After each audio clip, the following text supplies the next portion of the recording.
Então, o teaser da animação de Watchmen em 2 partes finalmente saiu. Talvez você não saiba, mas surpreendentemente a DC tá fazendo mais uma adaptação de Watchmen agora em animação. E sinceramente, ela parece ser tudo o que eu temia que fosse. A DC falhando mais uma vez em adaptar um quadrinho por não entender um simples problema que eu vou tentar explicar pra vocês aqui hoje. Então, oi, você estava falando de heróis e hoje eu vou explicar o problema em adaptar Watchmen. Deixando de lado esse estilo horroroso de animação 3D que parece muito mais o What If, só que ainda pior, em somente alguns segundos que esse teaser possui, conseguimos ver vários quadros icônicos da HQ ganhando vida, em movimento nessa animação, tintim por tintim. E provavelmente você deve estar se perguntando, mas isso não é bom? E eu te respondo com toda a convicção que não, esse é o exato problema. Vamos voltar um pouco no tempo. O ano é 1986. Você lê quadrinhos todos os dias de super-heróis. E você gosta como os heróis sempre vencem um vilão. O herói tá sempre certo, o vilão tá sempre errado. No final, o bem sempre vence, dá tudo certo. O mundo é bom. E aí, acontece o Watchmen. E de repente, esse mundo de quadrinhos de heróis que era tão preto no branco ganha um bocado de tons de cinza. Os mocinhos não são mocinhos, os vilões não são vilões, todos os personagens apresentam uma filosofia própria. Ozymandias pode ser um vilão, mas no final ele meio que salva o mundo. Rorschach pode ser um herói, mas ele é um assassino e um reacionário do caralho. Watchmen redefine o que é quadrinho de heróis nos anos 80, fazendo uma simples pergunta: o que aconteceria se os heróis fossem reais?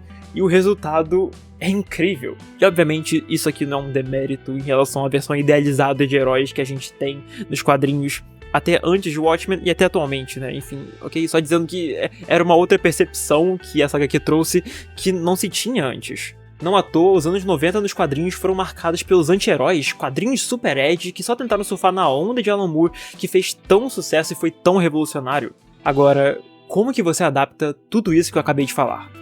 Lendo o quadrinho hoje em dia, você consegue entender esse contexto histórico. Ninguém vai ler o Watchmen sem ter uma pequena noção do que era o imaginário de super-heróis na época. Se Watchmen, o quadrinho, fosse feito hoje em dia, teria outros dilemas, porque é uma história que critica o gênero em que está inserida. Nisso, para adaptar o Watchmen, de fato, você precisa também adaptar esses dilemas para a mídia que você está inserido. Isso é parte crucial do que torna o Watchmen tão revolucionário. Afinal de contas, me fala, o que uma animação que vai retratar dilemas dos quadrinhos dos anos 80 tem a dizer pra gente? Sabe, não tem. Se não tem essa mensagem que é tão poderosa e tão revolucionária no quadrinho de Alan Moore, o que vai ser essa animação se não uma mera réplica sem vida e sem essência do que é o Watchmen? Pega, por exemplo, o filme do Zack Snyder, que embora ainda tenha essa fixação em reproduzir quadro a quadro do quadrinho, em seus visuais ele carregava comentários sobre os filmes de heróis, o contexto em que ele estava inserido. Os uniformes, por exemplo, são inspirados nos filmes de heróis da época. Pega o uniforme do Ozymandias, que ele é muito igual ao que seria o uniforme do Batman do Joel Schumacher. Você até tem uns mamilos ali, sabe? Que a gente tanto usou hoje em dia. Essa estética sombria e pé no chão que o filme também possui, que embora vem sim muito do quadrinho, ela aqui a gente consegue ligar aos filmes do Nolan na época, que estavam realmente tratando os super-heróis desse ambiente muito mais real. O próprio Bryan Singer também, com seus X-Men, que tem vergonha dos uniformes coloridos, também pode se atrelar a isso. Obviamente esse filme não está imune de crítica, mas ele busca pelo menos adaptar o Watchmen para sua mídia, e não somente reproduzir.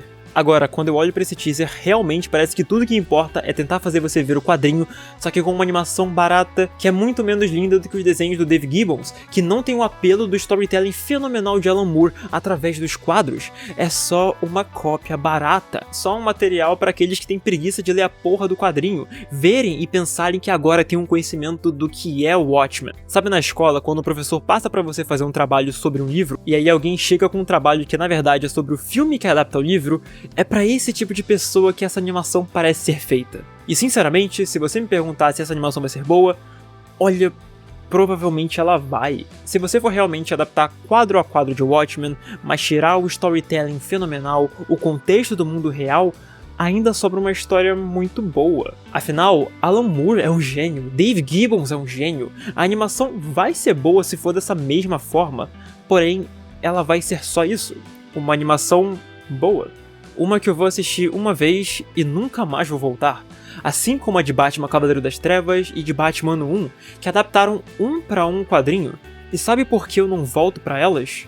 Porque eu posso ler a porra do quadrinho. Simples assim. O quadrinho foi a mídia que essas histórias foram concebidas. É pra ele que elas são feitas. Esse é o melhor jeito, indiscutivelmente, de você consumir essas histórias. E olha, não é isso que eu quero pra esses filmes.